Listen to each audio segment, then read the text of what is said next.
Man, today is a day.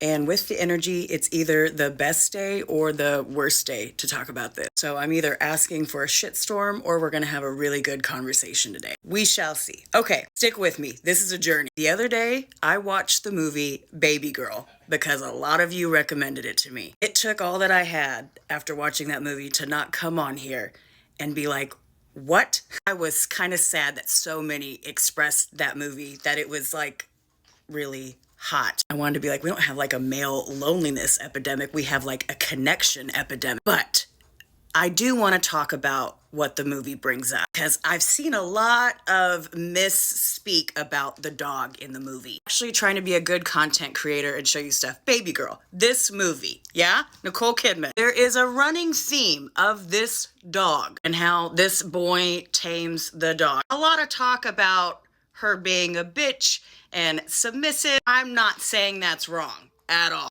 So in the movie, Nicole Kidman is a cult survivor. This movie starts off with her in EMDR therapy. If you don't know what EMDR therapy is, it's very intensive therapy for trauma. If you've seen the movie, it was the flashing stuff with the lights. EMDR tries to like retrain your brain with images. I have had EMDR therapy. I don't know how long a lot of you all have been with me, but remember when I first really started to unmask and I was saying that after trauma, it becomes harder and harder to mask. I was perfection a long time ago. I mean, with like how I want to be. I think that's a lot of issue with my chiron. I was straight A's, perfect scores on tests, write that essay in 2 seconds. My first job out of college, I was a producer for an internet travel show. I had to book at least 45 guests per week. That's a lot of calling. That's a lot of dealing. That's a lot of spreadsheet. I can't even look at one now. I don't even understand. Everything has kind of undone. Right? Remember, it's Taurus season.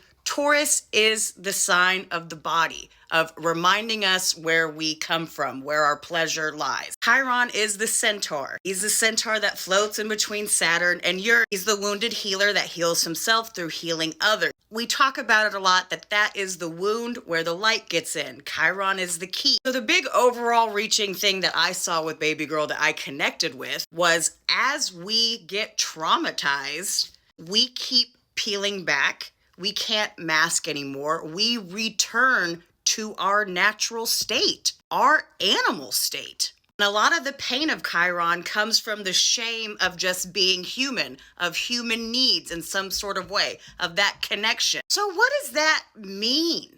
What does that say to you? I mean, to me, it's like we have this certain trajectory of life and we have to have these masks and we have these should-haves and structures and supposed to. Then something real and like natural happens and it breaks us open to where it's almost impossible to mask, to where it's almost impossible to be inauthentic. So what does that say to you?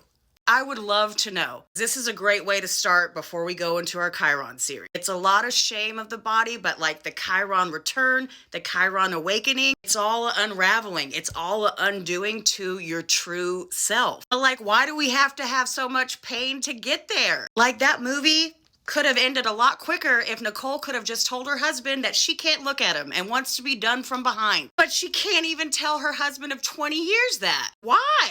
Why do we have to get wounded to return? This is what's in my head. Like, why do we have to get shot? And that's where the light comes in. Like, to me, that says we're just not doing stuff right. Right?